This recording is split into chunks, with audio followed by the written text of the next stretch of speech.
Você acha que aqui no Brasil, dado que a gente está muito mais à esquerda, o nosso eixo político, o cara mais de direita é esquerdista.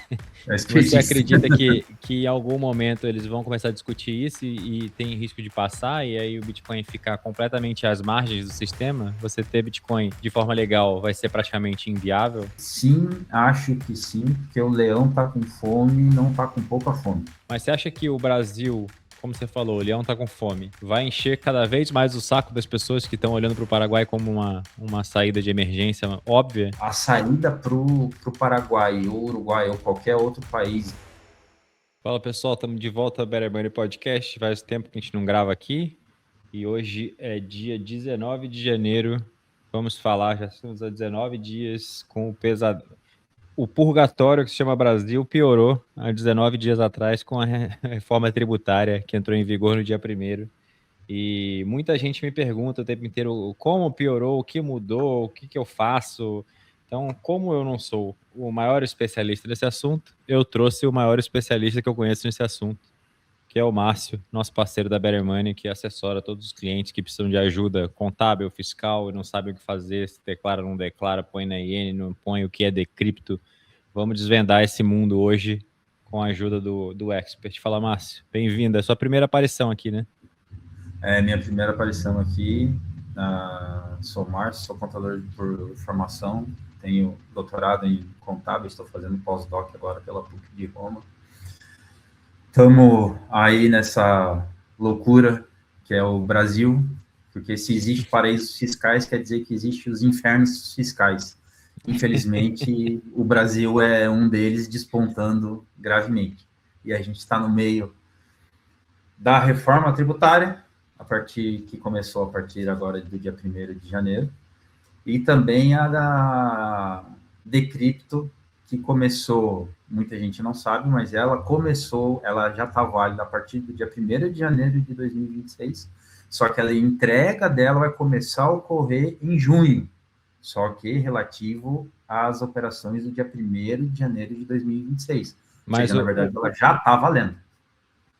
O que é a Decrypto, para quem que nem eu, que não gosta desse assunto? Eu prefiro, por uma questão de sanidade mental, ignorar esse tema. Eu não sei como você aguenta, mas tem gente que gosta de qualquer coisa, né? Tem maluco para tudo nesse mundo. O que é a Decrypto? Eu sei que eu entendo bastante de N1888, porque eu fui obrigado a entender ao longo dos anos, e agora estou sendo obrigado a entender sobre Decrypto, porque muita gente me pergunta.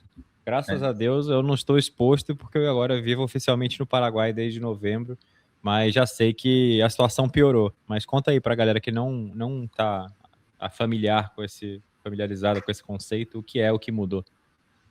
Então vamos lá, vamos pegar uma linha do tempo. Surgiu o Bitcoin, e aí depois o mundo cripto, e o mundo cripto começou a tomar enormes proporções, e começou a se tornar um processo extremamente relevante.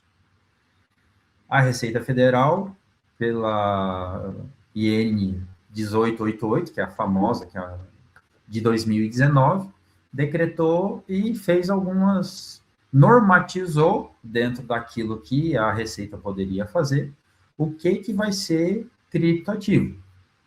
Então, botou o Bitcoin como um ativo que é um bem. Tanto que daí, a partir daquele momento, eles criaram dentro da própria declaração de imposto de renda um campo específico para Bitcoin e os demais criptoativos.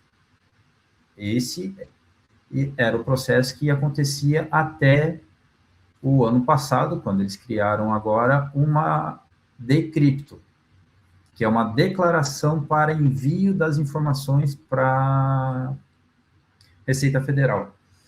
Antes, na IN 1888, era você que informava o que você tinha de autocustódia e o que você tinha em corretora estrangeira. A Binance entrava nesse processo que era corretora estrangeira. As corretoras nacionais, elas já reportavam isso para a Receita Federal. O que a Receita Federal colocou, e aí obriga, se você, como corretora, tem algum vínculo com o Brasil, você é obrigado a informar todas as transações que ocorrem para a Receita Federal. E antes era basicamente o saldo que você tinha lá. Agora vai, se você fez trade, agora qual é a tua posição, se você está fazendo swap dentro da corretora, se você não está fazendo. Ah, mas como é que eu sei quando a corretora ela tem contato com o Brasil ou não? Se ela aceita Pix. Se ela Esse aceita é o único depósito via critério. Pix, Aceitou Pix, tem exposição ao Brasil, portanto tem obrigação. tem obrigação. Então, a partir do Mesmo momento que que ela... seja parceiro de Bank as a Service, qualquer terceirizado. Porque daí o terceirizado é obrigado a reportar todas as informações falando que ele faz um processo cripto e aí ele faz para uma corretora cripto e a corretora cripto aí é obrigada a repassar para a Receita Federal. Isso Certo. é o que se entendeu e aí é o que a Receita colocou. Se ela vai conseguir obrigar todos a fazerem aí, já é um processo um pouco mais amplo, que a gente ainda não tem 100% de certeza. E aí, só que você já viu eu já vi o movimento de algumas falando, olha, a gente já não está mais aceitando depósito via Pix, ou seja, cortou todo o processo. Ela também não pode fazer propaganda no Brasil. Então, se você fizer alguma propaganda no Brasil, ou por mais que seja aqui, ou com camisa de time de futebol, qualquer outra coisa, qualquer outro esporte, ela vai estar... ela vai Vinculado ao ser Brasil obrigada também. a reportar todas as suas transações. E ela vai reportar, a Decrypto, ela vem com um nível de detalhamento enorme. Antes era basicamente o saldo que você tinha, agora é quando, como, de que jeito, o que você fez, se cresceu, se não cresceu, se você fez trade e ganhou, se você fez trade e perdeu, se você alavancou, qual é o percentual da tua alavancagem. E isso ela está valendo desde 1º de janeiro de 2026, só que a primeira transmissão de dados obrigatória para a Receita ela vai ocorrer em junho desse ano. Então, muita gente está falando, ela vai valer só em junho. Não, em junho ela vai começar a receber os dados a partir de 1º de janeiro de 2026. Então, na prática, o que aconteceu é que você inviabilizou o modelo de negócio de um monte de corretora, você piorou a proposta de valor das corretoras que seguem as regras, dificultou as que não seguem porque não eram domiciliadas aqui, e melhor para os P2Ps. Na prática é isso. Mais ou menos, Você... porque o P2P, ele já obrigatoriamente, ele já tem que fazer algum reporte para a Receita, e não é pouco, eles têm uma documentação grande que tem que fazer. Só que piorou bastante para quem tem autocustódia. Porque antes, na autocustódia, tu chegava ali, colocava uma informaçãozinha prática, qual é a quantidade e o teu saldo e o valor médio, beleza, fechou, encerrou e segue o rumo. Mas Agora tinha que tem botar o endereço, todo... né? Chave pública, o endereço BTC. Aí agora tem Agora, todo um lote de informação para você colocar. E a entrega mensal. Antes você alimentava uma vez, se não tivesse movimentação, fica com aquele valor, fica com aquela informação salva o tempo todo. Agora não, agora a informação tem que ser reportada todo santo mês. Então, quem tem autocustódia tem que cuidar bastante com a questão da Decrypto. na sua opinião, você acha que isso é um passo para piorar ainda mais, no sentido de talvez se estudar propostas de taxação e de ganho de capital não realizado, que nem se discutiu nos Estados Unidos, em propostas da AOC, da Kamala Harris, depois foi abandonado porque causou um fuzuê. Você acha que aqui no Brasil, dado que a gente está muito mais à esquerda, o nosso eixo político, o cara mais de direita é esquerdista. Você acredita que em algum momento eles vão começar a discutir isso e tem risco de passar, e aí o Bitcoin ficar completamente às margens do sistema? Você ter Bitcoin de forma legal vai ser praticamente inviável? Sim, acho que sim, porque o leão está com fome, não está com pouca fome. E a gente tem o problema no Brasil agora eles não estão preocupados no corte de gastos, eles estão preocupados em aumentar a receita de qualquer forma, ou seja, de qualquer maneira que eles possam arrecadar mais, eles vão atrás para arrecadar. Não está preocupado em fazer o dever de casa para cortar. Então, eles estão preocupados muito mais em fazer a arrecadação. Só é o que eu digo assim, na verdade, a partir de agora, para você ter, não é mais amador a forma de você ter uma autocustódia. Agora, querendo ou não, você tem que ter um contador, você tem que ter uma estratégia tributária muito bem bolada para saber o que você vai fazer e qual é a forma que você vai fazer. Existe casos que a pessoa dá a saída fiscal para o Paraguai, como o Bernardo fez, ou para o Uruguai, ou às vezes não faz uma saída fiscal, começa a fazer a reserva em Bitcoin num país estrangeiro pela cidadania paraguaia, é uma forma também de acontecer, e aí realizar o lucro lá fora, não aqui no Brasil, e isso ser informado para a Receita. Então, tem estratégias e estratégias de como você pode fazer isso. Isso, sucessão, várias outras coisas nesse sentido. Você tem que planejar agora, mais do que nunca, não dá mais para ser amador nesse ramo. Você tocou num ponto legal, que é Paraguai. Um destino cada vez mais popular. Eu vim para cá porque era meio no-brainer, era meio óbvio que o Brasil ia continuar piorando cada vez mais rápido e que estava ficando inviável, e tudo indicava que 2026 seria um verdadeiro inferno, não só na questão tributária, mas em tudo, basicamente. Aumento de custo de vida por causa da inflação, aumento da violência por causa do desemprego, da miséria e impunidade. E eu, tendo filha pequena, falei, não, chega, para mim já deu. Meus pais também estão numa idade já que estão chegando perto da aposentadoria, e aí não dá para viver de forma digna aí. Eu queria me mudar e levar, queria ir para um lugar que eu pudesse levá-los de forma mais fácil, sem fricção. O Paraguai ficou uma escolha óbvia por causa do benefício fiscal. Tem vários problemas aqui, eu vou gravar um vídeo sobre isso, que já me pediram várias vezes, mas comparado com a sensação de estar no Brasil com as paredes se fechando em cima de você, ficando cada vez mais sufocante, é um alívio tremendo estar aqui. Você acha que o Brasil, de certa forma, vai tentar fechar o cerco, dificultar a saída fiscal? Porque eu vejo cada vez mais pessoas dando saída fiscal.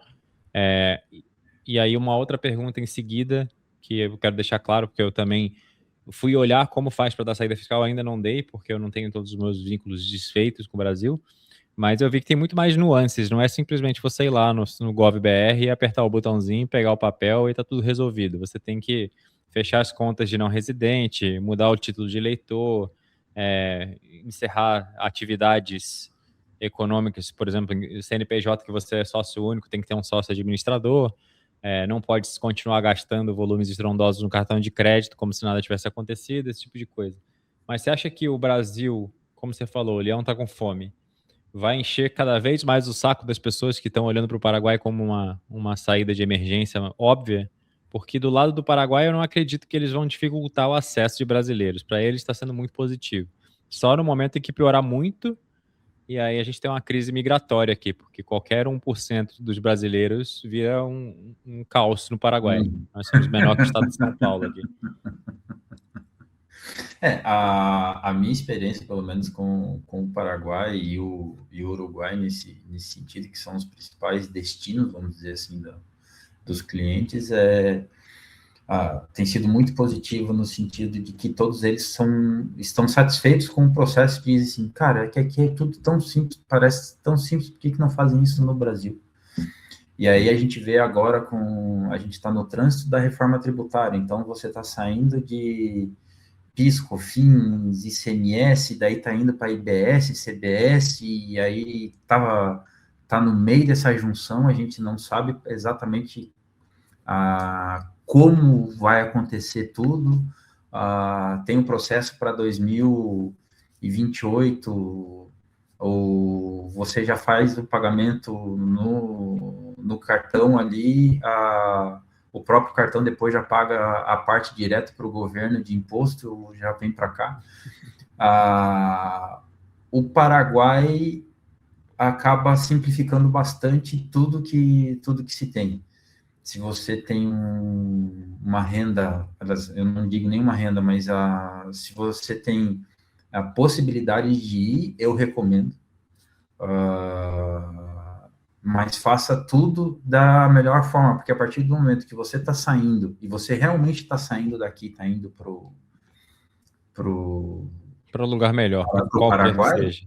para um lugar melhor que seja, ou aqui, ou Malta também, que tem, que ultimamente, que é uma ilhazinha próximo da Itália, que é um país independente, que eles acolhem muitas pessoas que estão chegando lá. Tem muita gente oferecendo, olha, venham para cá que a gente está dando isenção, está dando processo. O Uruguai, dependendo do tipo, eles dão 30 anos de isenção de imposto de renda, dão algumas outras isenções, estão solicitando para que venham. Se a pessoa realmente for, e aí é aquilo, eu estou indo, e vai morar, vai fazer a sua renda lá, perfeito, não tem problema nenhum. Só que muitas vezes tem muita gente que fala, eu só estou indo para lá, mas a minha fonte de renda ainda continua no Brasil, porque eu sou sócio de uma empresa aqui. Ou estou fazendo tudo está rendendo dentro do Brasil, e aí eu só estou vivendo lá, mas a renda é do Brasil. Então, você não está dando saída fiscal, porque, na verdade, a tua renda continua sendo criada aqui.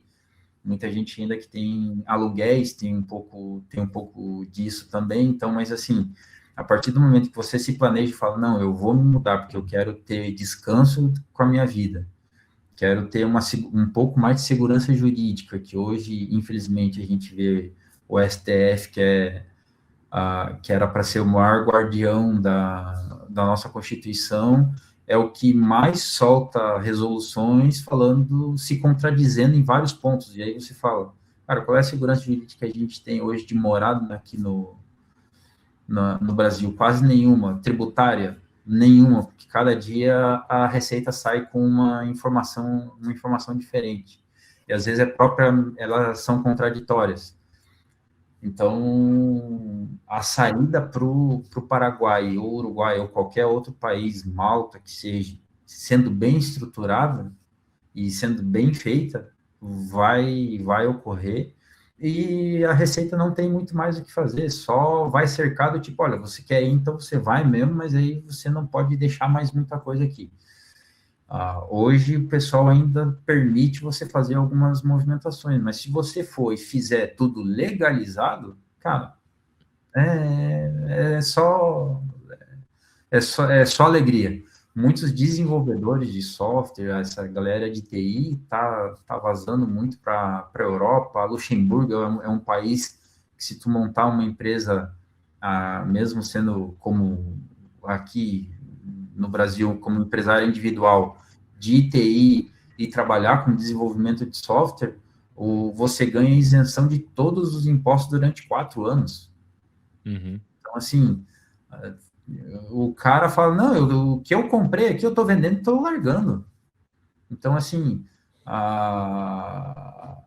pessoal de meia idade, vamos botar lá 40, 50 a mais, é um pouco mais complicado, mas para a galera um pouco mais nova, cara, a partir do momento que vê que isso daqui não tem essa complicação toda, e fora é muito mais prático do que aqui, não vejo muita possibilidade. Vão voltar para o Brasil só para visita e visitar os parentes que não conseguiram sair. Que ficaram para trás. Que ficaram para trás. Mandar satoshis para sustentá-los quando não tiver mais como comprar pão no supermercado.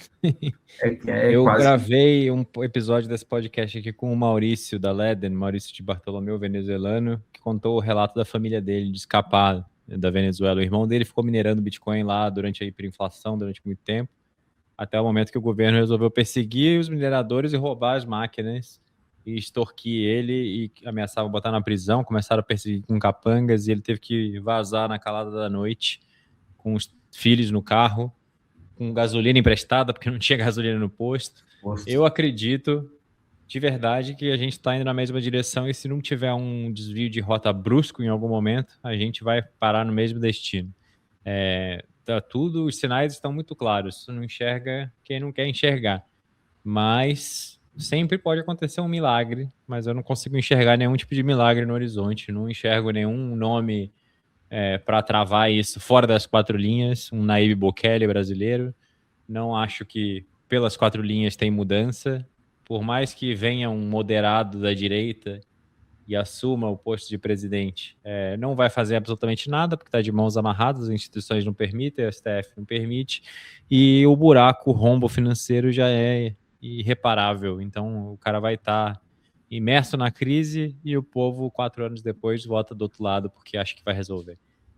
Enfim, esse jogo político eu já perdi a esperança há muito tempo, mas eu acho que para quem, como você falou, para quem tem perspectiva e pode sair fisicamente, não deveria pensar 2 vezes. Que infelizmente não é a realidade de todo mundo. Muita gente tem família que prende aqui, aí tem outras circunstâncias pessoais, tem um trabalho que está atravancado no Brasil e não dá para simplesmente transplantar para outro país.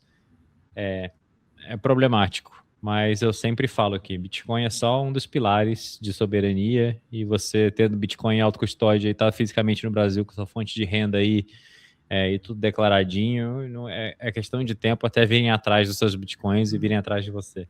Então é bom ser blindado disso. Um pouco dessa possibilidade, mas só que como a gente não tem, infelizmente, outra função, olha, não tem outra... Não existe plano B, né? O plano B hoje no Brasil é Bitcoin em autocustódia. A única coisa que eu consigo passar para todo mundo, e ainda tenho eu tenho uma camiseta, né? Plano e aí o B do Bitcoin. E aí quando o pessoal pergunta, mas por que eu falo, qual é o plano A? O plano A é a gente continuar vivendo do jeito que tá. Cara, esse daqui é o plano B. Se tu me mostrar um plano C que seja diferente disso, ninguém tem. Ninguém chega assim e fala, olha, o Brasil é uma maravilha.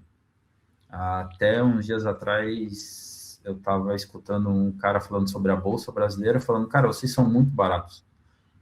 Porque com tudo que acontece, o Brasil ainda consegue produzir muita coisa. E a gente é um país, querendo ou não, é um país rico. Aí você vê o Vale, a Petrobras, ou seja, a gente pode produzir muito petróleo, a gente pode produzir muito minério, a gente tem uma capacidade maravilhosa, a gente é um país enorme. Eles falando assim, com todos os problemas de vocês ainda conseguem crescer e fazer muita coisa. Imagina se vocês fossem organizados. Não, então, a iniciativa privada brasileira é extremamente eficiente. Eu já trabalhei em vários países ao redor do mundo e já trabalhei em multinacional.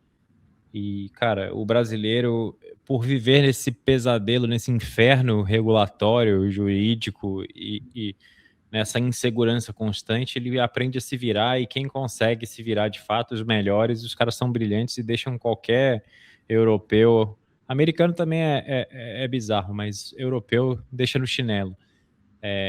E eu vejo isso no Paraguai no dia a dia. Eu vejo o quanto falta capacidade de pensar fora da caixa, de inovação. Eles estão muito atrasados aqui na iniciativa privada. Mas a diferença que faz você ter um Estado mínimo é maravilhoso. Você tem liberdade para fazer o que você bem entender. O contrato de aluguel, por exemplo. Cada dono de imóvel põe as cláusulas que bem entender. Tem um entendimento ali, uma norma social do que é socialmente aceitável e o que é abusivo, até porque os corretores meio que fazem intermédio dessas transações, mas não tem uma lei do inquilinato regulando o que você pode e não pode fazer. É um acordo privado entre 2 partes que decidem. Se você quiser montar uma fintech aqui, você basicamente precisa ter cliente e precisa ter investidor ou dinheiro para bancar. Você não precisa de regulamentação de porcaria nenhuma, não precisa ter capital social mínimo de X no Banco Central e etc e tal. E pedir aprovação de várias pessoas. Sim. Então, cara, tem muita liberdade, muita oportunidade Mas, de fato, tem dores de cabeça de viver aqui. Para quem não está buscando empreender e construir as coisas que faltam, você vai sentir falta de muita coisa. Sente falta do Mercado Livre, da Amazon, das entregas em 24 horas, das startups que vão disruptando todos os setores. Outro dia eu fui comprar uma cama aqui cara, os colchões são de marcas famosas do Paraguai, antigas, muitos são muito ruins. A maioria das coisas aqui são de baixa qualidade. Para 90% da população é pobre, até mais talvez. Mas as coisas de alta qualidade são tão premium que são mais caras do que no Brasil. Então você acaba indo e fala assim: nossa, cadê aquele colchão da EMA, da Gold, que custa R$ 3.000 e entrega em 10 dias na caixa e você parcela em 12 vezes? Nada disso existe aqui. Então você passa uns perrengues, mas você sai de casa sem medo de ser assaltado, você paga menos imposto, você tem liberdade para fazer o que você bem entender. Vale a pena esse trade-off aí. Eu apoio quem estiver pensando em sair. Vamos falar um pouco desse inferno da reforma tributária. Como que funciona essa simplificação para o IBS, CBS? Porque muita gente, empresários ou até mesmo pessoas físicas, não tem a menor ideia do quanto vai mudar de fato a sua alíquota efetiva no final do mês. Piorou muito, piorou especialmente para alguns setores. Eu sei que renda sobre aluguéis começou a ser taxado, e TCMD vai morder uma parcela maior da herança, dependendo do estado. Em todos os estados vai subir, mas tem alguns estados que sobem ainda mais. Para quem ficou pior ainda, tipo, relativamente falando? Na verdade, não melhorou para ninguém. Piorou para todos. Melhorou para o governo. Melhorou para o governo. Vamos dizer assim, vai piorar mais para o setor de varejo, principalmente. E o varejo vai sofrer bastante, ou seja, as lojinhas que você está acostumado de ir, principalmente essas do centro das cidades e tudo mais, essas vão sofrer um bocado, porque antes eles compravam principalmente do Simples e poderiam se creditar, e hoje, na reforma tributária, isso já não vai mais acontecer, ou seja, o custo vai aumentar daquilo que está vindo. Então, o preço que a pessoa fazia já não vai mais poder, ou ele diminui o preço, ou ele não vai mais conseguir vender, ou ele muda a próprio tipo de tributação. Então, antes era muito... ainda dava margem para muita interpretação daquilo que você recebia com uma nota fiscal do teu fornecedor. O grosso que agora, antes, a nota fiscal ela era um instrumento auxiliar para aquilo que você ia pagar de imposto. A partir do ano que vem, a nota fiscal ela assume o papel principal, ou seja, aquilo que tiver na nota fiscal é aquilo que você vai pagar de imposto. Hoje não é assim. Hoje ainda te dá direitos a você pegar algumas notas e fazer interpretações das informações que estão na própria nota. A partir do ano que vem já não. Ou seja, aquilo que está ali é aquilo que realmente vai ser pago. Tanto que hoje a gente lê em na nota fiscal ou no cupom fiscal, tributação aproximada de percentual aproximado de imposto de 18,40, porque é aproximado, porque ninguém sabe realmente quanto é que está pagando, porque dependendo, se você comprar de uma empresa de lucro real, ou empresa de lucro presumido, ou empresa do Simples, você vai pagar tanto, aí você vai ter ICMS, você não vai ter ICMS, a partir do ano que vem, isso muda muito na questão da emissão de nota fiscal, então você tem que estar muito atento no tipo de nota fiscal que você vai estar recebendo do seu fornecedor. E isso é uma virada de chave muito grande, porque hoje em dia muita gente não dá bola para isso, tipo, eu estou emitindo nota fiscal e depois vai. Só que isso, para 2028, principalmente, daí o governo vai cobrar do recebimento daquela nota fiscal o valor que vai estar na nota fiscal. Então, tu informou na nota fiscal que o meu imposto era X. Então, quando tu for receber, o governo já vai receber automaticamente a parte dele conforme tu informou. Hoje nós temos até 7 impostos, vai ser reduzido para 3, só que percentualmente vai aumentar. Uhum. O Brasil agora tem o maior IVA do mundo também, né? É difícil Ouvi dizer que é o que era maior do mundo, mas depois da nos top Hungria. 10 com certeza a gente está. Ou até nos top 5 vamos dizer que a gente está. Que dependendo, tem um ou outro país que pode dizer que tem um imposto um pouco a mais, um pouco a menos, mas vamos dizer que assim, a gente está ali nos top 5. Top 5 desgraça. Os top 5 da desgraça, top 5 dos infernos fiscais do mundo, assim. E aí você fica, tá, mas agora todo mundo tem que estudar sobre a parte tributária? Sim, todo mundo vai ter que estudar sobre a parte tributária. Antes o comprador já tinha que ficar muito esperto no que ele ia comprar e conforme ele ia comprar. Agora ele tem que saber exatamente o que, quando e como que ele vai comprar. O financeiro tem que estar muito atento daquilo que vai estar sendo feito, porque depois vai ter o split payment, ou seja, eles já vão pegar como se era CPMF antigamente, e aí já vai ter uma alíquota efetiva, então o financeiro tem que estar muito alinhado entre o que ele faturou e quando que ele vai receber e como que ele vai receber. Explica melhor o conceito do split payment, porque eu sei que em algumas ocasiões eu acho que isso já entrou em vigor, né? Para quem que isso já está rolando, como que funciona, qual é a Não, tese por trás? isso ainda não entrou em vigor, mas para Nem quem para lembra, empresas? não. Mas para quem lembra da CPMF, é algo parecido. Ou seja, você Mas você fez vai uma fazer o movimentação, Pix e já vai descontar na fonte.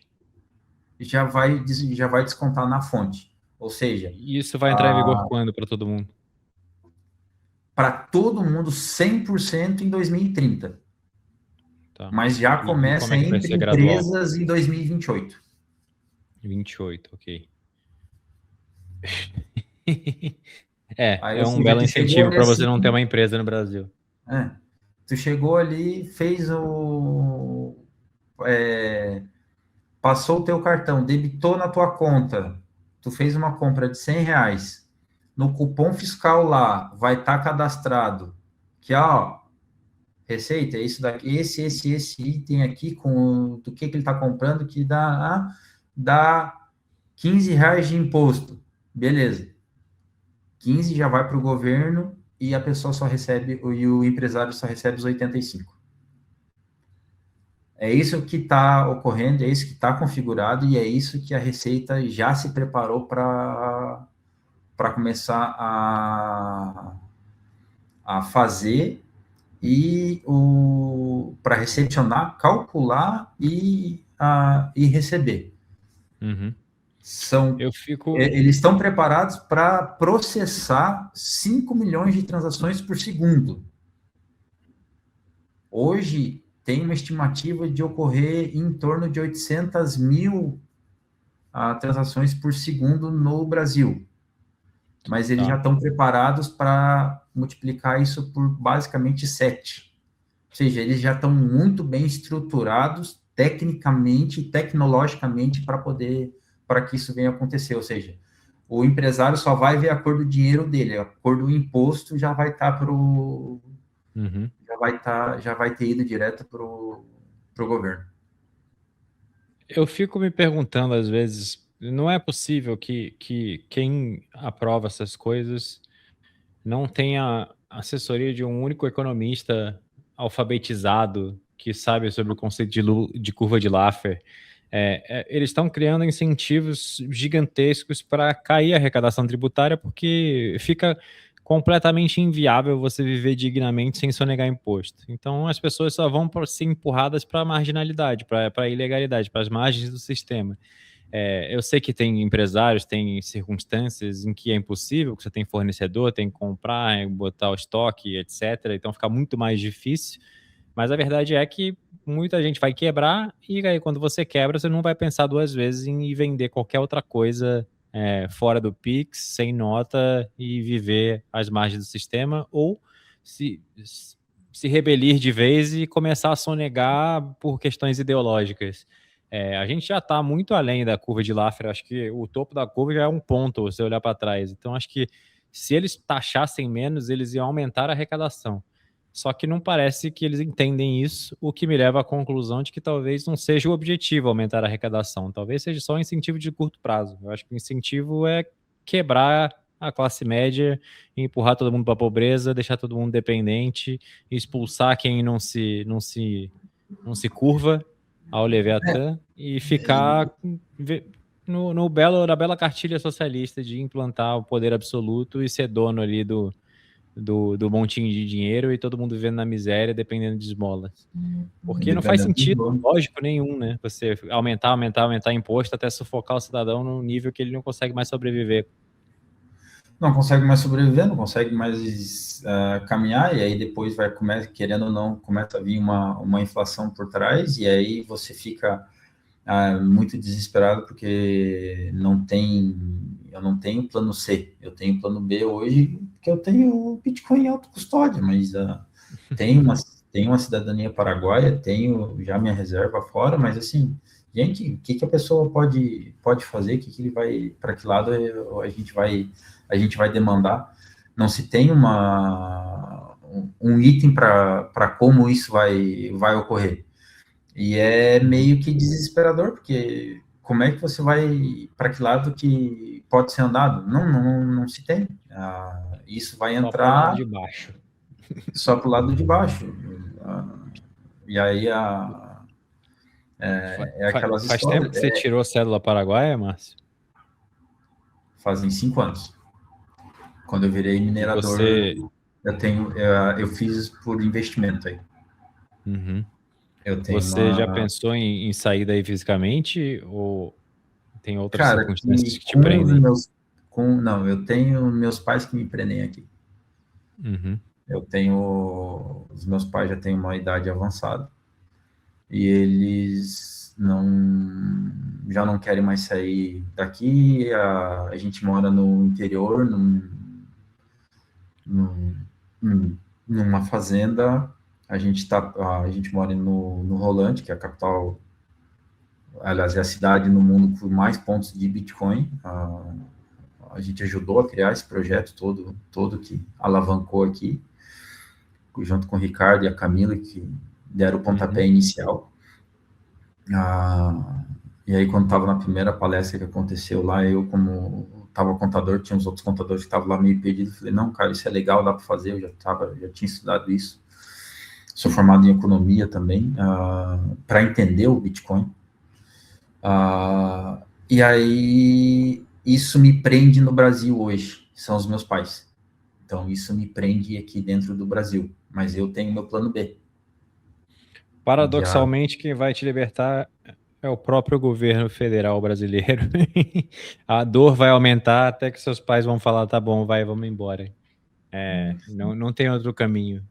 Infelizmente, eu falo com muita gente que fala, minha família, minha mãe, minha avó, minha tia, eu falo, cara, você não tá pronto, tudo bem, mas deixa tudo engatilhado, porque vai chegar um momento que eles vão aceitar e vai ser uma questão de sobrevivência. Não quero ser alarmista, muita gente está ouvindo isso, está falando, Bernardo tá maluco, teoria da conspiração. Cada um com as suas crenças. Eu já li o cenário há um tempo e estava só esperando o momento propício para sair. Acho que esse momento a janela está se fechando, está piorando cada vez mais. E aí é o que eu brinco, cara, quem é que vem para o Brasil hoje? Vem venezuelano, porque lá tá uma desgraça total. Vem alguns africanos que lá a situação é muito pior do que aqui. Uhum. Veio haitianos há uns anos atrás, ainda tem alguns aqui no sul, mas porque lá houve uma destruição total do país por um terremoto, e aí o Brasil acolheu muita gente. Aqui na Serra, muitas vinícolas acolheram por conta de precisar de mão de obra. do cara ficar ali cortando a uva, tirando cacho de uva e tudo mais. Então, teve muitos que se estabeleceram por aqui. Teve duas ordens da Igreja Católica, e uma foram as Scalaberianas, até difícil de pronunciar o nome, é italiano, mas que elas davam total apoio. Então, elas tinham uma representatividade no Haiti, e aí elas são muito fortes aqui no Sul, então eles conseguiram trazer muita gente para cá, tipo, olha, tem uma vida melhor para você lá, um pouco mais digna do que aqui. Daí você vê venezuelano vindo para cá, mas você não enxerga nenhum paraguaio falando, não, estou saindo e estou indo para o Brasil. Eu não vejo nenhuma empresa falando, estou me desligando do Paraguai e estou indo para o Brasil. O Paraguai virou Estou saindo do Uruguai e estou indo para o Brasil. Estrangeiros de todos os cantos do mundo. Acho que tem de alemão aqui. No meu prédio, é praticamente só expatriado. Tem coreano, tem alemão, tem americano. Porque as vantagens fiscais são gigantescas. O Estado te dá a liberdade de fazer o que você bem entender, desde que você não roube, não mate, não estupre. Vale muito a pena, a conta fecha se você põe no papel. Mas também tem os seus defeitos que afasta muita gente. Mas eu tenho a teoria de que muita gente, brasileiro ou estrangeiro, que olha para o Paraguai e fala, eu nunca moraria aí, as ruas estão esburacadas, é tudo ruim, não tem nada de bom. É um pouco de preconceito por ter aquela imagem, aquele estigma do Paraguai ser o gigantesco 25 de março, que é quando você atravessa a fronteira e vai para a Cidade do Leste fazer compras. Só conhece a primeira parte da Cidade do Leste. Cidade do Leste mesmo é uma maravilhosa de uma cidade, sim, muito rica e linda, depois que tu passar aquela primeira barreira das compras ali. Depois que tu passar aquilo dali, é maravilhoso a cidade. Você repara que as piores partes do Paraguai, os piores índices de homicídio, os piores tudo do Paraguai são mais próximo possível da fronteira. Quando você vai chegando em Mordor, vai piorando tudo. O terreno vai ficando mais macabro. É meio triste, mas é verdade. Para a Cidade do Leste, o pessoal vai ali naquele perímetro das lojas, comprar, atravessar, vou de volta para o Brasil e não conhece, mas tem muita coisa boa mesmo. Eu vim para Assunção porque Assunção tem mais coisa. Eu acho que é mais tranquilo também, tem mais opções de restaurante. Eu entrei num clube agora de sócio, o clube é um paraíso, né? Assim, super barato comparado com qualquer clube mediano de São Paulo e 10 vezes melhor do que o melhor clube que eu já fui no Brasil inteiro. Cara, tem muita coisa boa para usufruir num preço acessível. Então, para quem tem essa possibilidade de fazer esse movimento, eu não pensaria duas vezes em pelo menos vir visitar e olhar para os seus próprios olhos. Don't trust, verify, né? Não confie e verifique. Mas, falando de projetos... Fala. Tem uma curiosidade só sobre a moeda, o Guarani do Paraguai, que é a única moeda sul-americana que nunca cortou nenhum zero. Não sabia disso. Um Guarani, um real são 1.250 Guaranis. E vem se valorizando bastante. Quando eu mudei para cá era 1.400. O dólar está se desvalorizando frente a um monte de moeda até o real. E o Guarani está valorizando mais rápido. Então as coisas estão ficando mais caras aqui para brasileiros que ganham em reais. Então, às vezes, você pega o extrato ou você passa o cartão ali em Cidade do Leste, vem com aquele montoeira de número e tal. Mas aí é um dos pontos que eu estava uma vez num simpósio em Assunção, e aí um cara chegou e falou, vocês já cortaram, já fizeram e tal, mas a gente aqui nunca cortou nenhum zero. Aí depois eu fui atrás, fui pesquisar, era mais para a verdade, realmente nunca... O Paraguai nunca tirou nenhum zero, sempre manteve a mesma moeda. O Guarani está ali, se desvalorizou, lógico, tanto que tu compra 1.200, mas ele conseguiu manter, querendo ou não, frente ao que se tinha ainda. Ele foi muito mais estável do que o próprio Brasil, porque se a gente pegar lá na década de 80, com 380.000% de inflação e tudo mais e tal, o Paraguai passou por isso bem mais flat do que a gente passou aqui no Brasil. Então, O assim, Paraguai é um país pobre, o país foi dizimado pelas guerras, né, com a Guerra Brasil-Paraguai, mas ele vem se reconstruindo e ainda tem muita oportunidade, muita coisa, e disparado o melhor atrativo é o Estado não se meter na vida privada e não atrapalhar o empreendedor. Se exatamente. você empreende no mundo material, você precisa de burocratas te atrapalhando menos. A gente está um pouco mais blindado, porque a gente trabalha online e a gente consegue fazer um monte de coisa digital de qualquer lugar do mundo. A gente tem essa mobilidade geográfica de poder mudar de jurisdição. Por mais que a nossa base de clientes esteja no Brasil fisicamente ou fiscalmente falando, sempre tem um canal que você vai fazer para conseguir vender para brasileiros. Então é muito mais flexível, mas tem muito empresário, muito executivo que não tem essa opção, mas eu não consigo falar o suficiente o quanto eu acho que é uma questão de sobrevivência nas próximas 2 décadas, você aprender a se adaptar ao novo mundo que está surgindo, porque você falar, mas eu não consigo sair da minha profissão agora, tá bom, mas o que você faz quando você sai do seu trabalho às 6, 7 da noite e vai dormir às 11 da noite para recomeçar no dia seguinte? Você fica assistindo Netflix ou você pensa num plano B de como executar? Porque depender do Brasil e ficar aí só, você vai acumular cada vez menos satoshis, então é bom você ter pelo menos aí uns 5, 10 bitcoins para passar ileso, caso contrário o bicho vai pegar em breve. E às vezes é o que eu digo, eu tenho mais de um cliente que, tipo, ele não consegue sair daqui porque ele tem uma indústria aqui no Brasil. Só que daí ele, assim, a geração, os meus filhos, os meus netos, eu quero uma garantia de uma boa vida para eles. Então, já vai pensando para fora.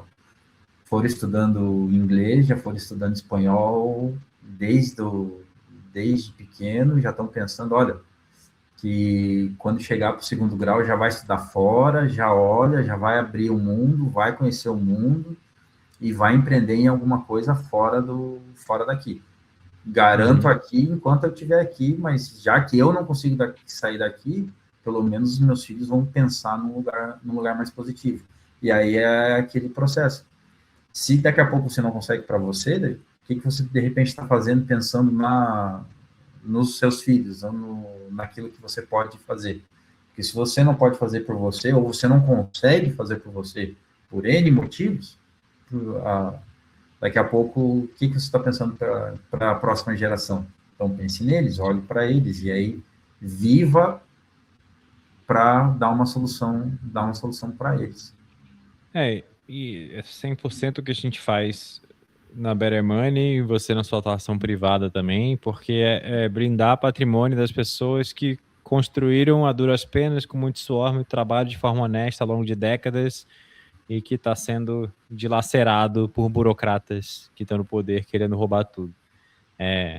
Eu tenho essa missão de que Bitcoin é ferramenta de liberdade, soberania e propriedade inviolável, e as pessoas muitas vezes ignoram isso, ou não sabem isso, ou não sabem tratar o Bitcoin como tal, e usam para diversas outras finalidades, achando que é puramente especulativo, e continuam, depois de entender o Bitcoin, presos, fixados naquela ideia de que você precisa comprar Bitcoin e enriquecer e ficar milionário depois de amanhã, e depois pegar esses ganhos e converter isso em imóveis, em ações na B3. É uma loucura. Eu não consigo Um fundo imobiliário. dizer o quanto eu fico incomodado com o fato que as pessoas não entendem o que é o Bitcoin. Elas precisam que a gente martele na cabeça delas dia sim, dia não, todo postando vídeo no YouTube, dando curso, botando curso de graça, dando mentoria, porque é isso.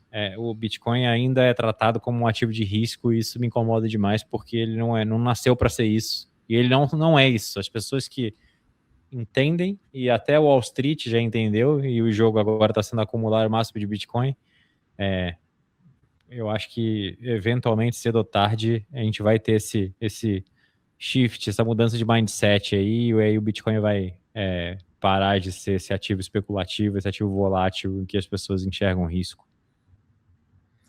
É questão de tempo. Que nem o Satoshi falou lá, cara, se eu preciso de tempo para te explicar, eu não vou gastar tempo porque eu não vou conseguir te explicar.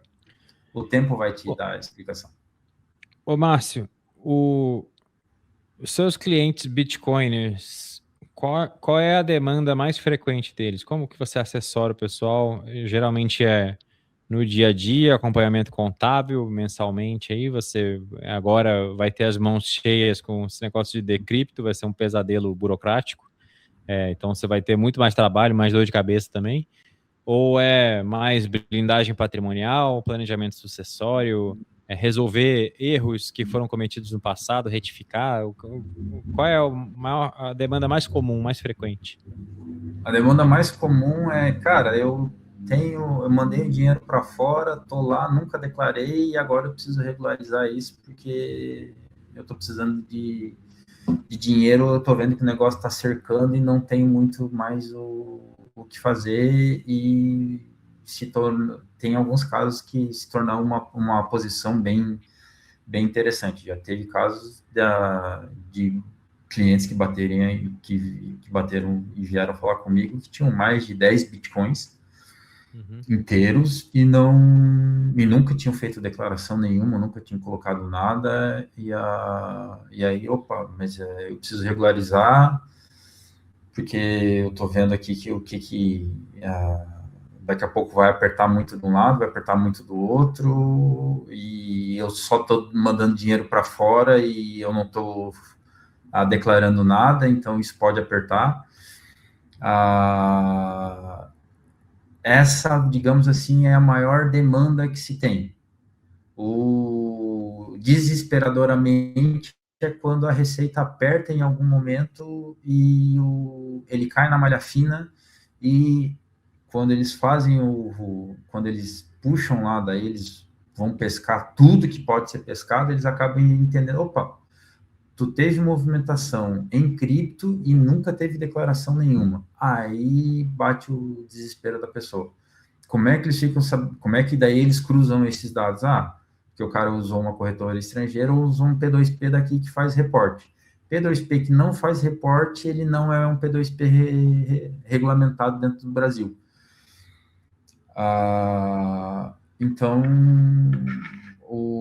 esse é o mais desesperador, assim, é o que chega assim, e fala, olha, tô na malha fina, ninguém sabe responder, ninguém sabe botar e ninguém sabe colocar o que eu preciso responder para o fisco. Então, calma, vamos ver o que você fez, o que você não fez, e vamos botar para o fisco o que ele consegue rastrear daqui para até o exato momento.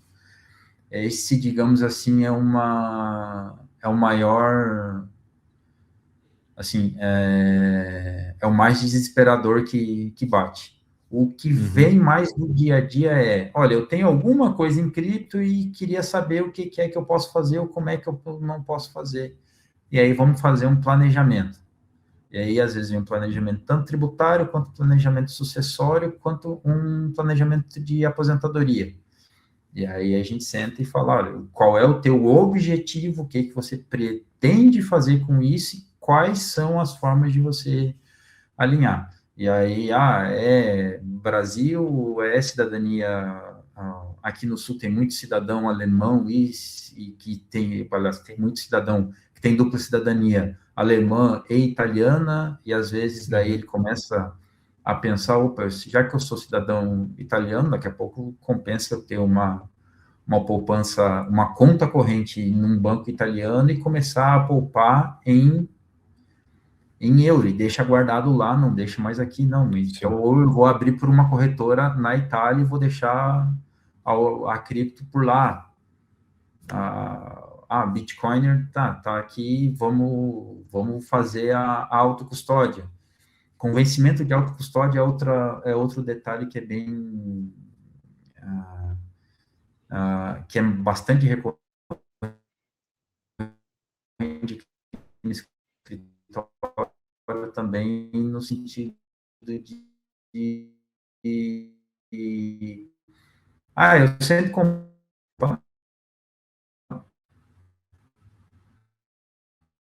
Voltamos? Sempre Te perdi por comprei e uns deixei instantes lá, aí, mas mas sim. nunca fiz a autocustódia. Então, vamos fazer a autocustódia. Uhum. Então, vamos fazer autocustódia, vamos botar aqui e vamos fazer um procedimento para você ficar com o teu dinheiro guardado e você ser posse real dele e não ter problema nenhum de ninguém chegar e te confiscar. Esse é Qual o... foi o, E aí, qual foi o pode... caso mais bizarro que você já atendeu, sem dar nome, sem dar informações sensíveis, mas que você possa compartilhar aí? Tem algum que te marcou, não? Cara, teve algum que me marcou no... Tá para fazer um ano. Um projeto sucessório que eu fiz. De um fazendeiro do interior aqui. A mãe, a esposa dele faleceu e ele tem 3 filhos. Ele é um fazendeiro que cultiva arroz. Não é pouca terra que ele tinha. E quando a mãe faleceu, os 3 filhos já moravam próximos. Brigaram por conta do que já queria uma divisão da fazenda e faz, não faz, não sei o quê. Resumo da ópera: o pai não fala com nenhum dos 3 filhos. Uhum. Aí, conversando com o advogado dele, o filho do advogado, que também já é sócio de escritório, falou, que é meu cliente, falou: por que a gente não converte tudo isso para Bitcoin, coloca em chaves privadas e aquilo que puder ser, quando terminar, faz. Então, o que a gente fez?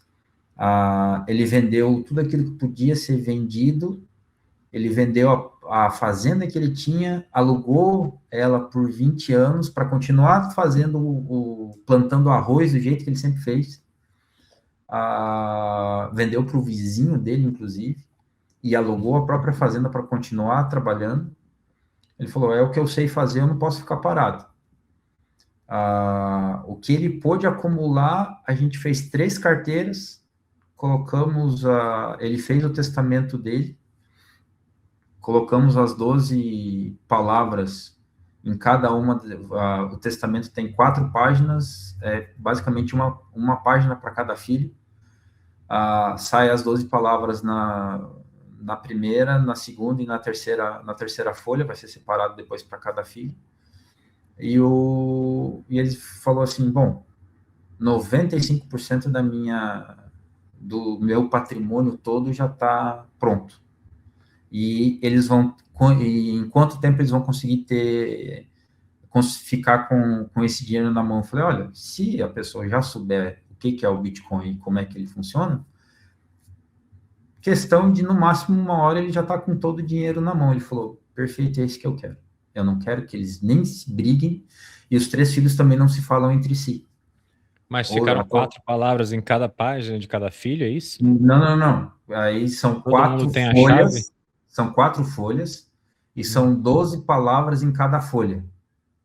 Daí vai ser a primeira folha, vai ser para o primeiro filho, a segunda folha para o segundo filho, a terceira folha... Tá, então tem 3 carteiras, cada uma com seu Tem split. 3 carteiras, cada uma já dividida exatamente com o que tem. Uhum. Eles vão precisar fazer um inventário, se quiserem, básico daquilo que ele... sobrou em vida. Do que ele utiliza hoje. Que é, basicamente, ele tem um carrinho e o dinheiro que ele vai ter dinheiro fiat que ele vai ter no banco, que, assim, é inexpressível em cima do que ele guardou para cada filho. Uhum. A única coisa que ele pediu, ele falou assim, um pouco da insegurança dele, foram 6 meses de, vamos dizer assim, de negociação para ele entender o processo, o que ia acontecer, o que não ia. A gente tivemos algumas conversas, ele queria que fizesse tudo isso na fazenda dele.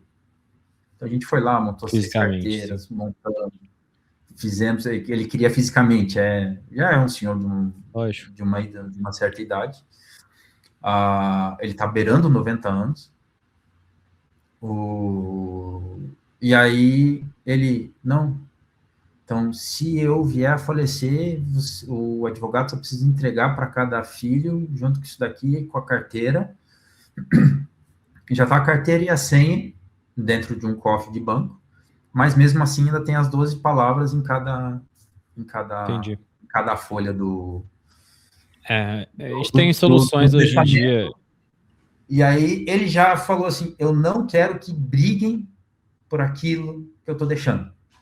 É exatamente igual que tem nos três, é exatamente igual que tem nos três.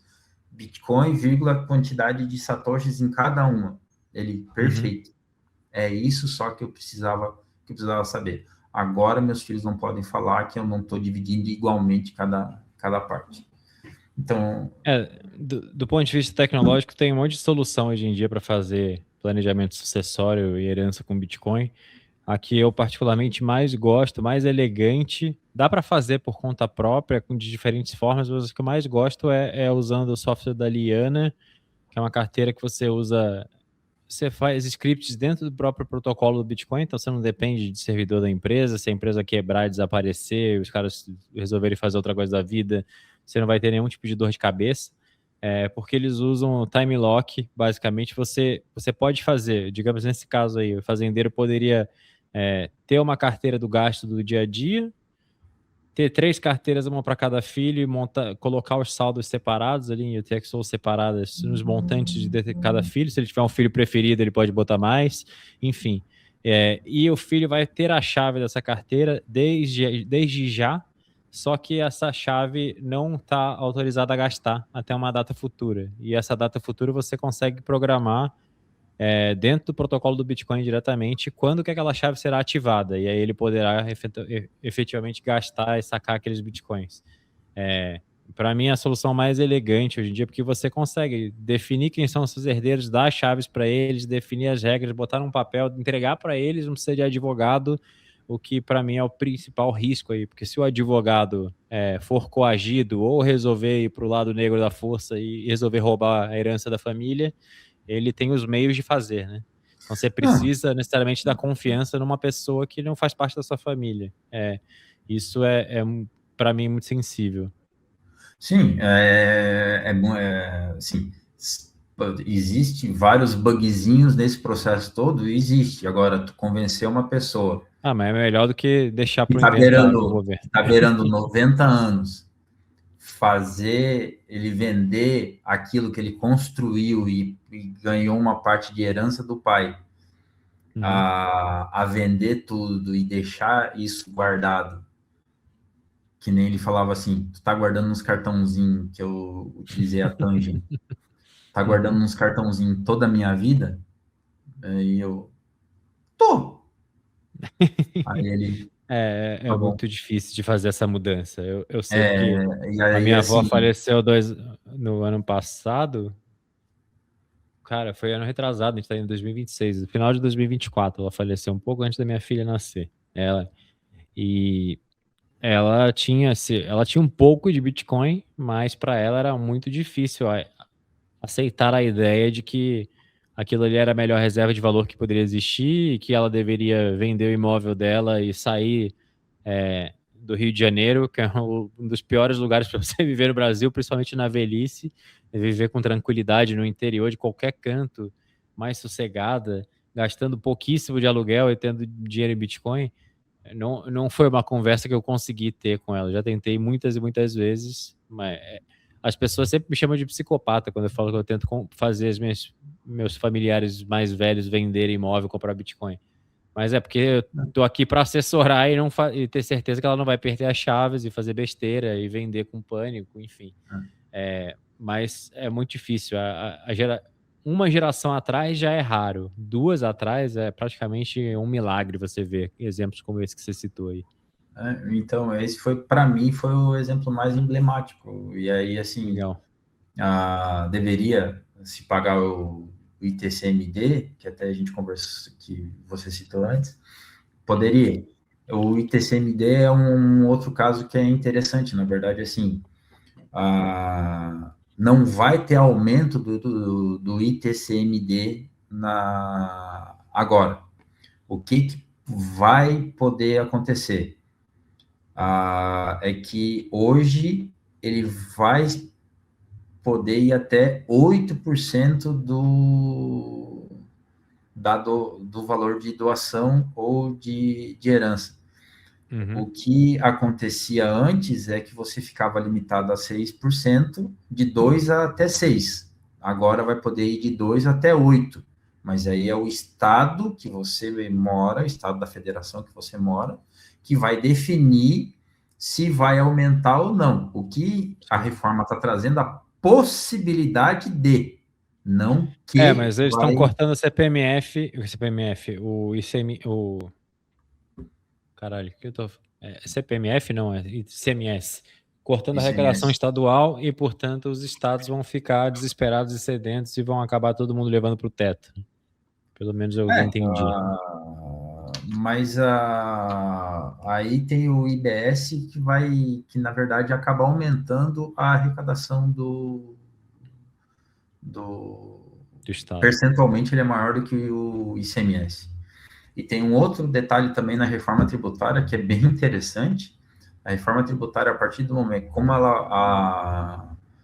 vamos dizer assim, poder arrecadatório vai ser central, o poder de fiscalização ele também vai ser centralizado e quando vier um auditor te fiscalizar, provavelmente vem os três na mesma forma. Vai vir o municipal, o estadual e o federal na mesma pancada. Isso está desenhado na reforma tributária, que é uma das coisas que é possível de acontecer e muito provavelmente venha a acontecer. Então, ou seja, quando um entrar na tua empresa, filho, aí ele vai vir, quando vier, eles vêm de tropa. Então, imagina o que vai acontecer. Por isso, de muito estudo agora e muita atenção.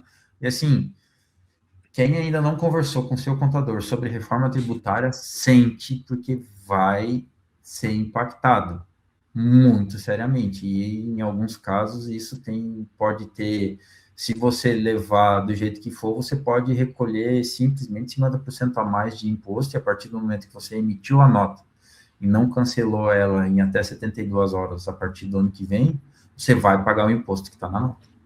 Não foge. Sim. Eu vou pedir para cancelar, vou entrar com processo de cancelamento, não tem mais. Processo administrativo, cancelar nota, não vai ter mais. Então, assim, é complicado. É bem complicado. E aqueles que têm os seus milhões de patrimônio que foram conquistados com muito trabalho e querem blindar e entendendo Bitcoin, ou já entendem Bitcoin, não entendem autocustódia, não se sentem confortáveis.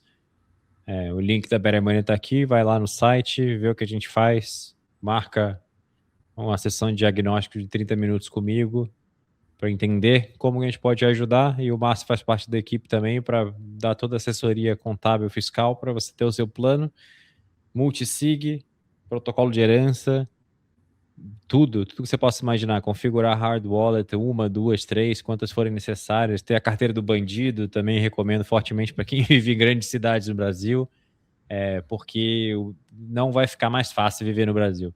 Esse episódio me deixou... Achei que ia me deixar deprimido, mas ao mesmo tempo como eu tô no Paraguai... Tu tocou num ponto que deixa eu só falar. Tem a carteira do bandido e tem a carteira do imposto. Do fiscal. Mas você falou mesmo, bandido 2 vezes.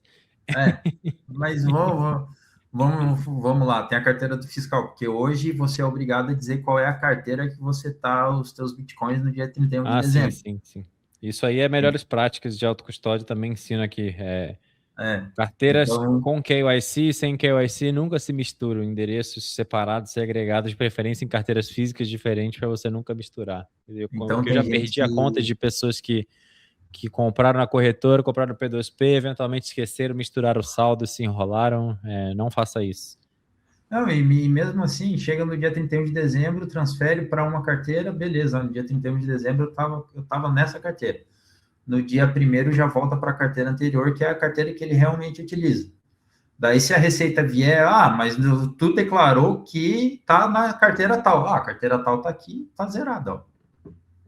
A carteira do dia 1º já tá aqui. Então, eu tenho mais de um cliente, são vários até, que tem a carteira do imposto, ou seja, chega no dia 31 de dezembro, transfere para aquela carteira. De forma anônima? Tira o extrato. Bitcoin on-chain. On-chain.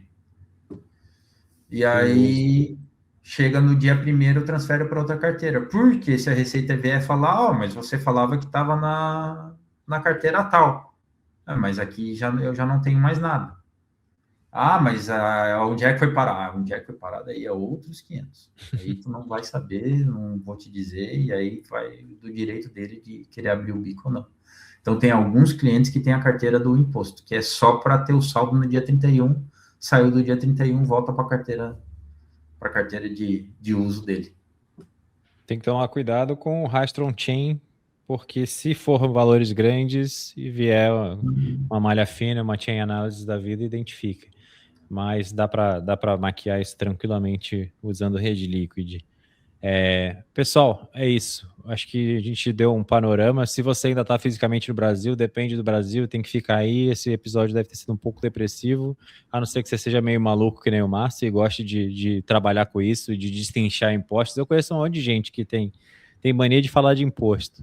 Meu padrasto é um deles, ele adora, ele fala que ele faz isso para se preparar e pagar menos imposto. Mas eu sou mais de uma outra linha de pensamento, de que quanto menos informação você fornece, menos arma você dá para o inimigo usar contra você. Então eu sempre fui mais desapegado desse lado, porque eu vivo... eu sou, em outras palavras, eu não tenho patrimônio nenhum, né? Eu sou um mendigo. Eu vivo só com o dinheiro que eu ganho no mês e gasto tudo, não consigo poupar. Para bom entendedor, meia palavra basta. Cara, Perfeito. foi um prazer ter você aqui. Para quem precisar de ajuda em blindagem patrimonial, programação de todo tipo de autocustódia que você possa imaginar, do mais simples ao mais complexo, melhores práticas de segurança, treinar os seus herdeiros para acessar a sua herança no dia que algo acontecer com você, ou até mesmo pensar em como fazer a elisão fiscal e pagar o mínimo de imposto possível dentro da lei, estamos aqui às ordens. O Márcio faz parte da equipe e vai estar disponível para te ajudar. Cara, eu queria falar de Rolante também. Você nasceu e cresceu aí? Como é que é a tua história com Rolante? Não, meus pais nasceram e cresceram aqui, eles saíram daqui com em torno de 20 anos, quando eles tinham 20 anos, foram para a capital atrás de trabalho, que era comum naquela época. Aí meu pai trabalhou 21 anos no Paraná. Nesse período eu nasci, eu sou curitibano de nascimento. Depois eles acabaram voltando para Porto Alegre e meus avós eram de Rolante. A gente é próximo de Porto Alegre, fica a 100 quilômetros. E você virou Bitcoiner por causa do Ricardo da Camila, então? Não. Já era Bitcoiner? Eu já era Bitcoiner. Eu já era 100% Bitcoiner. Eu tive uma experiência em 2019 para virar contador de uma corretora, que sou até hoje.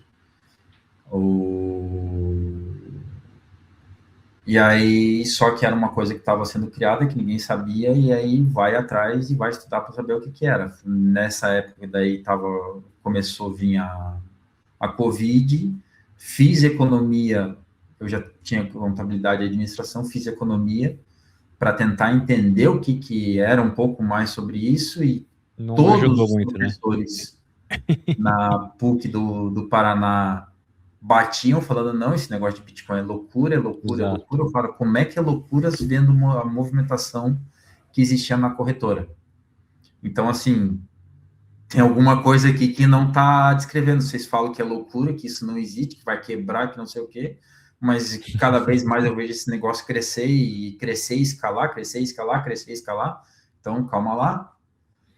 Você foi fazer faculdade de economia para entender o que é dinheiro, porque Bitcoin tem valor, e na faculdade de economia te disseram tudo o contrário, porque infelizmente quem ensina economia não sabe o que é dinheiro. Eu tive o mesmo problema. Eu acho que se eu tivesse não feito economia, eu teria descoberto o Bitcoin mais cedo. E aí, só que daí com isso eu acabava, foi legal porque eu era o único que ia a favor. Daí, ou seja, eles batiam, tinha que correr atrás de estudar cada vez mais para poder rebater o que eles estavam falando. E aí, como eu já tinha feito, então foi 1 ano e meio de faculdade. Foi 1 ano e meio eu apanhando de todos os professores. É tanto que eu quis fazer meu TCC em cima de criptoativo, não deixaram, não foi aceito de forma nenhuma, tentei de umas 2 ou 3 formas, não deu. Fiz sobre macroeconomia e o que e o controle monetário que a China estava colocando, que era o assunto da época, que estava em pleno Covid, mas aquilo dali me abriu o olho de colocar. E aí, depois eu vim em 2022, aí eu vim morar aqui no Rolante, porque daí meus pais já estavam precisando mais de ajuda, já estava com problema de ficarem sozinhos aqui.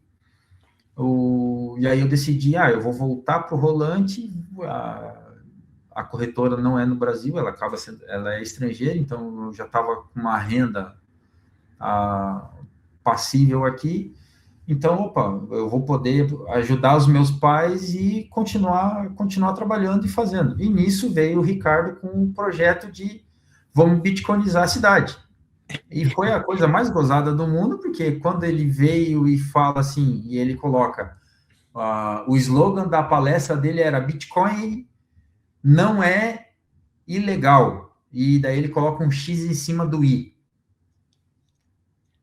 Aliás, Bitcoin é ilegal. E aí ele coloca um X em cima do I.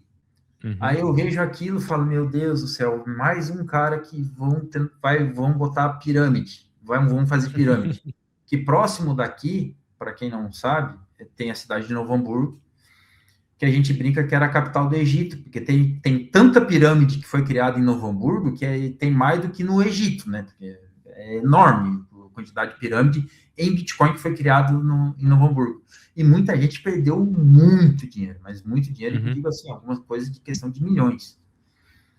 E aí eu falei, daí quando veio o Ricardo, só com esse logo, sem dizer exatamente qual era muita coisa de projeto, e o Ricardo, na verdade, não é de falar muito, ele é... Sim. Eu fui para Rolante em 2023 e conheci o projeto. Ele é muito discreto, e aí ele coloca disso, eu fui para a palestra dele desconfiado, com os 2 pés, com a vontade de dar com os 2 pés no peito, na hora que ele falasse assim, comece a investir aqui que eu vou te dar 10% ou 20% de retorno, não sei o quê. E aí, quando eu chego lá,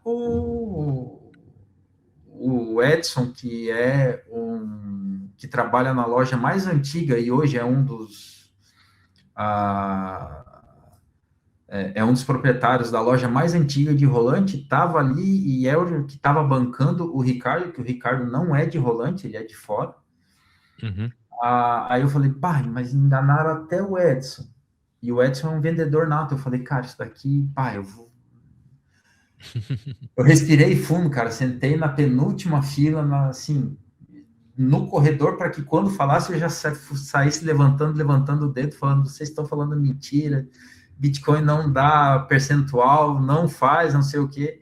Daí ele começou a palestra dele, daí ele falou o que era mineração, o que era isso e tal. Não, o projeto é a gente botar Bitcoiners aqui, a gente receber, a gente vir, os mineradores mineraram o processo, deixaram ali, agora a gente precisa asfaltar a cidade, fazer não sei o quê. E o objetivo do nosso projeto é que ele atraia uma clientela que venha para cá. Você foi lá para expulsar eles da cidade e virou o maior evangelista. Eu fui lá para expulsar eles da cidade e acabei abraçando. E o primeiro nome na lista lá, que era para criar um grupo do WhatsApp da galera que ia fazer, é o meu. E aí tinham outros 2 contadores da cidade que estavam lá, que estavam meio assim, tipo, mas isso vai receber, isso pode, não pode? Eu falei, não, pode receber, dá para receber, já tinha algumas instruções. Tem a IN 1888 que lá. Depois eu fui, conversei com cada escritório, passei qual era cada situação, o que podia, o que era. É só uma maneira nova de você receber, é isso que vai estar acontecendo. Que daí deu uma segurança para eles poderem trabalhar sem problema nenhum. Convenci o pessoal do hospital, a gente fez 2 visitas com o conselho do hospital. O hospital começou a receber também em Bitcoin, que foi um dos primeiros hospitais no mundo a receber em Bitcoin. E aí começou a gerar, daí o cara do cartório, o Eduardo, chamou, porque o cartório ele tem que ter tudo muito regularizado, porque é tudo no CPF dele, né? E ele trabalha diretamente com o Tribunal de Justiça, então não pode ter nada fora. Ele fala, cara, eu preciso receber tanto em reais. Ele fala, não, a gente tem uma solução aqui que já converte automático aqui, mas vamos botar um bezinho. Ele falou, não, beleza, que eu tô aqui para apoiar vocês, o que der para apoiar, a gente vai apoiar sem problema nenhum. E aí virou Avalanche. Quando a gente viu, tava aí com 240 pontos, fazendo tudo que podia acontecer, tudo que dava para acontecer, e é maravilhoso. Como que é o teu dia a dia aí? Tem alguma coisa que você ainda precisa de real ou você já vive 100% Bitcoin? Não, eu já vivi 100% em Bitcoin. Maravilha. A última barreira que a gente tinha era posto de gasolina. Aí um abriu, daí depois que um abriu, daí viu que tem uma galera que acaba sendo fiel, vamos dizer assim. Aí tem uma coisa que puxa a outra, né? Tem uma madeireira que vieram alguns bitcoiners para cá, daí começaram a comprar em Bitcoin com ele, daí para ele pagar os fornecedores, alguns fornecedores ele não consegue, mas o posto de gasolina está recebendo, então os meus caminhões agora vão começar a abastecer naquele posto de gasolina. Daí, não, mas agora eu não vou perder o cliente. A madeireira tinha 10 caminhões rodando o dia inteiro. E aí, eu não vou perder cliente. Então, quando se rompeu a última barreira de posto de gasolina, agora não tem mais. Para dizer que não tem mais nada, plano de saúde que a gente ainda não achou. Mas fora isso, se eu Mandar um quiser abraço fazer um pro pessoal de tratamento Rolante. no Eu fui muito bem hospital, eu tratado quando eu consigo fui aí. viver 100%. Eu fui para aí. Quando foi. Teve aquele episódio triste de uma enchente gigantesca em 2023, antes das Foi enchentes 2024. Não, 2024 foi quando o estado foi dizimado, mas no ano anterior teve uma grande enrolante que a cidade. Sim. Fez uma grande Eu tava aí, foi o dia que eu tava indo embora, e aí eu resolvi ir na academia, eu esqueci o nome da academia no centro lá, treinar para depois ir embora para Porto Alegre para pegar o avião, e aí a cidade inundou e eu não consegui sair. Mandar um abraço para a família, não me lembro o nome da moça que me abrigou, porque a Defesa Civil me levou lá para a parte alta da cidade, eu não tinha para onde fugir. Aí o pessoal me deu teto, deu comida, dormi no sofá deles e fui embora no dia seguinte. Foi uma aventura, mas fui muito bem tratado por todo mundo aí. Eu consegui convencer o dono da churrascaria, foi o primeiro passo para ele aceitar Bitcoin, ele ainda não aceitava. Na academia também fiquei evangelizando, e o resto do Airbnb, os outros restaurantes, o barzinho, a vinícola, supermercado, tudo pagava em Bitcoin. Uma experiência muito boa de saber que no Brasil ainda a liberdade respira em alguns microcosmos. Espero que dure bastante tempo. Cara, obrigado. Vamos encerrar aqui, porque já temos 1h20 de episódio. Quem tiver dúvidas contábeis, pode vir lá no site, marcar o formulário, trocar uma ideia comigo, e o Márcio está aí para ajudar. Considerações finais, alguma coisa, alguma dica para quem está sobrevivendo no Brasil e além de buscar o seu contador para não fazer besteira, se a Receita Federal botar na malha fina, o que você tem a dizer? E deixa o seu recado final aí. Converse sobre o assunto com quem entende. Se quiser, peça 2 ou 3 opiniões. Você vai ter 2 ou 3... Você vai pedir 2 ou 3 opiniões e é capaz de sair com 4 ou 5. Mas pelo menos você vai estar estudando para chegar na melhor solução para você. Não tem como dizer assim, olha, é isso daqui que a gente faz, isso daqui se encaixa direitinho. Eu tenho hoje, são mais de 500 clientes, todos eles são parecidos, mas são totalmente dependentes entre si. Não tem nenhum que dá para dizer assim, olha, eu fiz exatamente o que eu fiz para X, eu fiz para Y. Hoje eu não tenho isso. Cada um tem o seu histórico, porque cada um tem o seu objetivo final, tem a sua maneira final de pensar.